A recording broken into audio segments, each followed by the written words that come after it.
But we have a challenge as Mama Ngina University. We do not have the requisite land mass that we need to be chartered as a university, because the requirement is that you must have a minimum of 50 acres. We are working towards making sure that we have provided that land to the university, and the only thing that is left, because the community has surrendered its land by way of signing the surrenders, but they cannot move because they've not been compensated. We need about 2.12 billion shillings to compensate for that land, and that has been the bone of contention. Actually, there has not been a bone of contention. We have just been dealing with a liquidity issue. When we're doing the budget policy statement, I know the ministry considered it and factored the amounts here, but due to scarcity of funds, and of course we have competing users for the same money, there has been those changes where you find we have more biting issues that have taken over or absorbed the money, other than the Mama Ngina University. But I want to confirm that we have done this politically. We have gone and sat with the Deputy President this week, with the university leadership and the community leadership here. We also plan to go and sit with the Deputy President now and the President in the course of this coming week.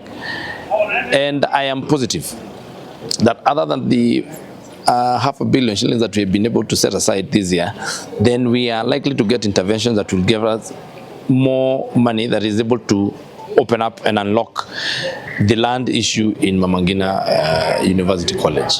I feel and sympathize and empathize with the people of Mutomo who are affected by that land issue, because they're in limbo. They don't know how to move.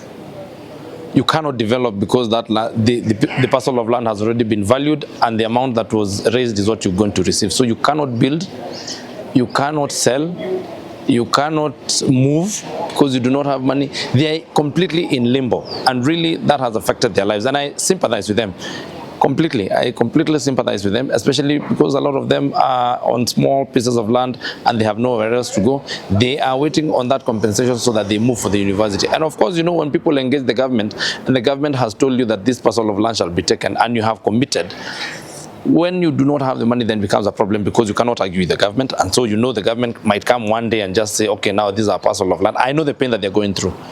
And therefore, I am working to the nail to make sure that that issue is unlocked by way of them getting the money and letting them proceed with their lives. I can say there has been challenges, one of them being that, well, although we have started very good programs in this university, the Commission for University Education has been waiting for us to get enough land, so that after we get enough land, this can be chartered as a university, so that we drop the name college. And I'm very, very grateful to God that I was given the chance to be the first founding principal for the first university in Kenya named after a lady, Her Excellency Mama Ngina Kenyatta. So I'm very proud when I see that I'm leaving a university with a strong foundation. And I can say that one of the things that has been our cornerstone is the issue to do with integrity.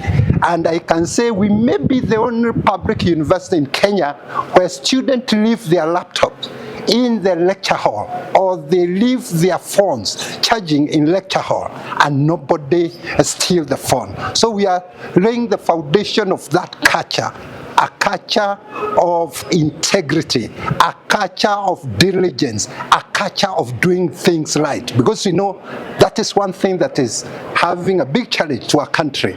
And therefore, I thank God for giving me that great opportunity. My incoming team, the good thing is that we have talked, and the Minister of Education has already put the budget to compensate the community. So I will tell them, and the MP, Honorable Kagombe, has committed himself to do a follow-up to ensure that the community are paid, so that when they are paid, then they can lift their lad for the expansion of this great university. So my call to the incoming team is to keep on following up, and I know they have already started doing it. Just like all other institutions, this institution has its teething problems. It is in its infancy, and therefore teething problems are not unexpected. The first problem is actually financial. We do not have enough finances to sustain all our activities, but we are working very hard to come up with income-generating activities to actually subsidize what we are getting from the government as capitation. We are also diversifying our academic programs so that we can attract as many students as we can in an attempt to get enough capitation from the students, for the students that you work towards sustaining this university. Infrastructure is a challenge. As a young institution, we are counting on the government to give us capital grants so that we can develop a library, we can develop a tuition block, we can also develop other infrastructure that come with a young university. It is our hope that with the support from the government, we will be able to move this university college from the status of a university college to the status of a chartered university in the next 3 years. Yes, landowners in this neighborhood very kindly donated land to the university. They are awaiting compensation by the government.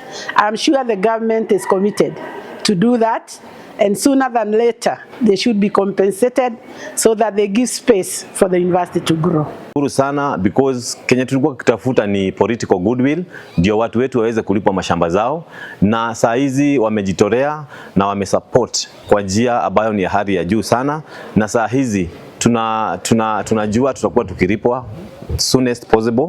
Na kwa serikali yetu mnajua ya kwamba imekuwa na shida ya pesa ya kifedha, na we are welcoming any plan for facial payments, na tutahakikisha ya kwamba kama committee wa watu wa Mutomo Owners Association tutahakikisha kuanzia mtu wa kwanza mpaka mtu wa mwisho watalipwa mashamba yao kwa njia ambayo inafaa. Kwa wenye mashamba tumekuwa tukiteseka zaidi because wakati ile serikali ambayo ilipita ilikuwa uongozini, tulikuwa na matumaini ya hali ya juu sana ya kwamba tutalipwa pesa kabla hawajatoka kwa mamlaka, na watu wetu waliendelea mbele na wakaenda wakachukua mashamba za watu, they made commitments na wakaandika agreements that watalipa hizo mashamba in 90 days. Sasa hizo agreements zilifika mwisho na saa hizi hata wengine wako na makesi kotini, but I'm very happy that saa hii kuko na mwangaza na watakuja kulipa hizo mashamba zao. Naambiwa malipo iko karibu sana, na tunaamini Mungu ati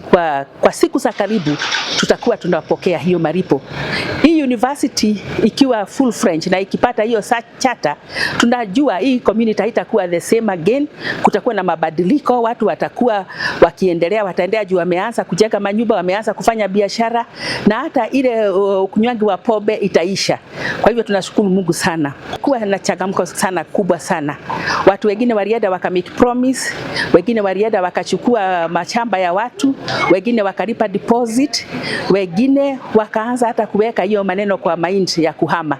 Na hiyo imekuwa changamoto sana kubwa sana, lakini siku ya leo wamepata tumaini.